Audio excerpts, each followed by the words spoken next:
ತಪಸ್ಸು ಕಾಲದ ಎರಡನೆಯ ಭಾನುವಾರ. ಮೊದಲನೆಯ ವಾಚನ. ಆದಿಕಾಂಡದಿಂದ ವಾಚನ. ಸರ್ವೇಶ್ವರ ಬಳಿಕ ಅಬ್ರಹಾಮನನ್ನು ಹೊರಗೆ ಕರೆತಂದು, ಆಕಾಶದ ಕಡೆಗೆ ನೋಡು, ಆ ನಕ್ಷತ್ರಗಳನ್ನು ನಿನ್ನಿಂದಾದರೆ ಲೆಕ್ಕಿಸು, ನಿನ್ನ ಸಂತಾನವು ಅಷ್ಟು ಅಸಂಖ್ಯಾತವಾಗುವುದು ಎಂದರು. ಅಬ್ರಹಾಮನು ಸರ್ವೇಶ್ವರ ಸ್ವಾಮಿಯಲ್ಲಿ ವಿಶ್ವಾಸವಿಟ್ಟನು. ಅವರು ಅವನ ವಿಶ್ವಾಸವೇ ಸರಿಯಾದ ಸಂಬಂಧವೆಂದು ಪರಿಗಣಿಸಿದರು.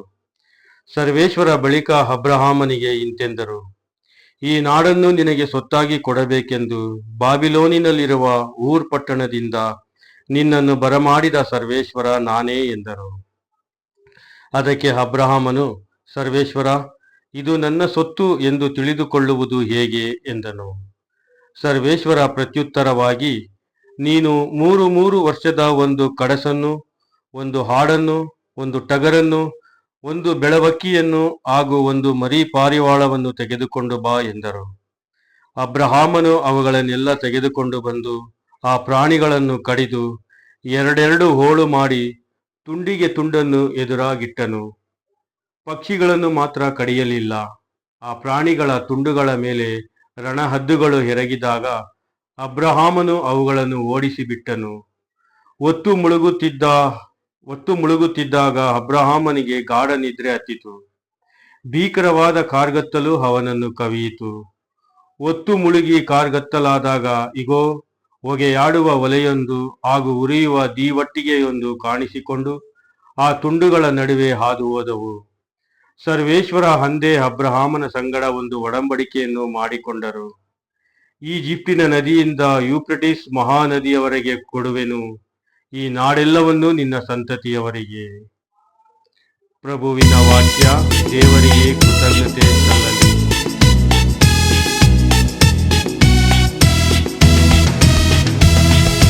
ನನಗೆ ಬೆಳಕು ರಕ್ಷೆಯು ನನ್ನ ಪ್ರಭುವೇ,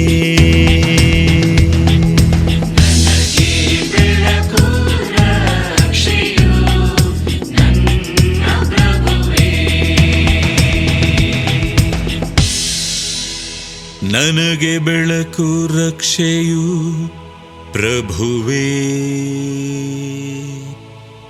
ನಾನಾರಿಗೂ ಅಳುಕೆನು.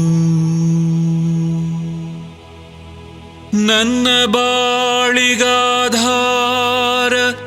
ಪ್ರಭುವೇ, ನಾನಾರಿಗೂ ಅಂಜೆನು.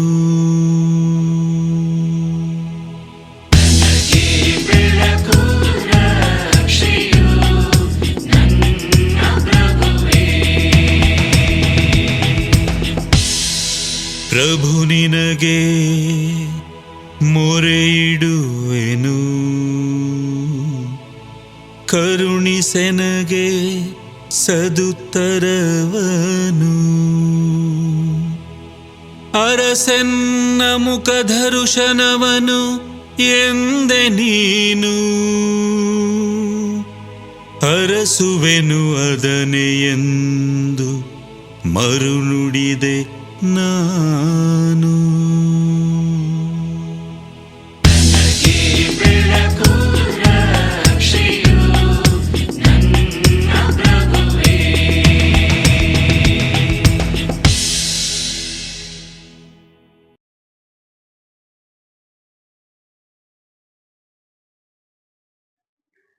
ಎರಡನೆಯ ವಾಚನ.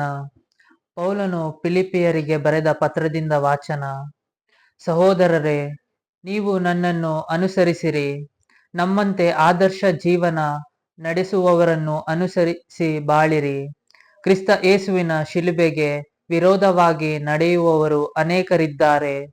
ಇದನ್ನು ನಾನು ಹಲವಾರು ಸಾರಿ ತಿಳಿಸಿರುವಂತೆ ಈಗಲೂ ಅತೀವ ದುಃಖದಿಂದ ಹೇಳುತ್ತಿದ್ದೇನೆ. ಒಟ್ಟೆಯೇ ಅವರ ದೇವರು, ನಾಚಿಕೆ ಪಡಿಸುವ ಕಾರ್ಯಗಳಲ್ಲಿಯೇ ಅವರಿಗೆ ಹೆಮ್ಮೆ, ನಶ್ವರವಾದ ವಿಷಯಗಳಲ್ಲಿಯೇ ಅವರಿಗೆ ವ್ಯಾಮೋಹ. ಹೀಗಾಗಿ ವಿನಾಶವೇ ಅವರ ಅಂತ್ಯ. ನಾವಾದರೋ ಸ್ವರ್ಗ ಸಾಮ್ರಾಜ್ಯದ ಪ್ರಜೆಗಳು. ಉದ್ಧಾರಕರಾದ ಪ್ರಭು ಯೇಸು ಕ್ರಿಸ್ತರು ಪುನರಾಗಮಿಸುವುದು ಅಲ್ಲಿಂದಲೇ ಎಂದು ಎದುರು ನೋಡುತ್ತಿದ್ದೇವೆ. ಅವರು ಸಮಸ್ತವನ್ನು ಸ್ವಾಧೀನಪಡಿಸಿಕೊಳ್ಳುವರು. ನಶ್ವರವಾದ ನಮ್ಮ ದೀನ ದೇಹಗಳನ್ನು ತಮ್ಮ ಶಕ್ತಿಯಿಂದ ರೂಪಾಂತರಗೊಳಿಸಿ ತಮ್ಮ ತೇಜೋಮಯ ಶರೀರದಂತೆ ಮಾಡುವರು. ಹೀಗಿರಲಾಗಿ ಒಲವಿನ ಸಹೋದರರೇ, ನನ್ನ ಅತಿ ಪ್ರಿಯರೇ, ಆಪ್ತರೇ, ನನ್ನ ಮುದವು ಮುಕಟವೂ ಆದವರೇ, ಪ್ರಭುವಿನಲ್ಲಿ ದೃಢ ವಿಶ್ವಾಸಿಗಳಾಗಿ ಬಾಳಿರಿ. ಪ್ರಭುವಿನ ವಾಕ್ಯ. ದೇವರಿಗೆ ಕೃತಜ್ಞತೆ ಸಲ್ಲಲಿ. ಘೋಷಣೆ. ದೇವರ ವಾಕ್ಯವಾದ ಪ್ರಭು ಯೇಸುವೆ, ನಿಮಗೆ ಸದಾ ಮಹಿಮೆ ಸಲ್ಲಲಿ.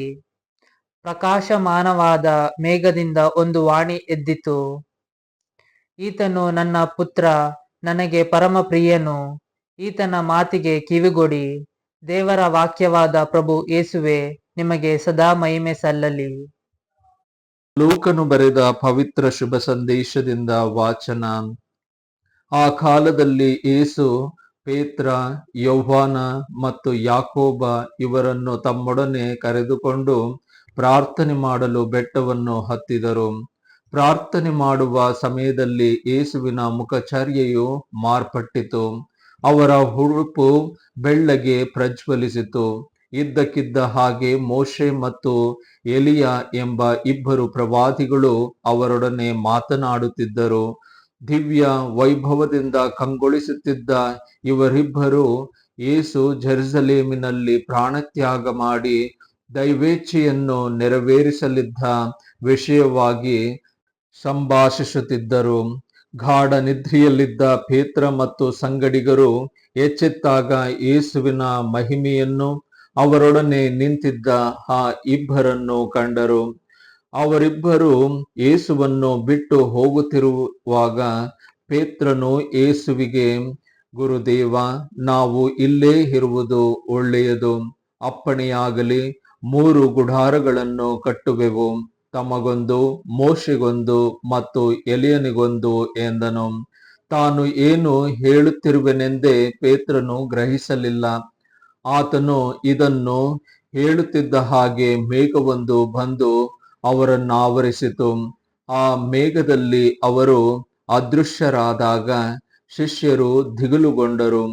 ಅದರೊಳಗಿಂದ, ಈತನು ನನ್ನ ಪುತ್ರನು, ನಾನು ಆರಿಸಿಕೊಂಡವನು, ಈತನ ಮಾತಿಗೆ ಕಿವಿಗೊಡಿರಿ ಎಂಬ ವಾಣಿ ಕೇಳಿಸಿತು. ಆ ವಾಣಿ ಆದ ಮೇಲೆ ಕಾಣಿಸಿಕೊಂಡವರು ಯೇಸು ಮಾತ್ರ.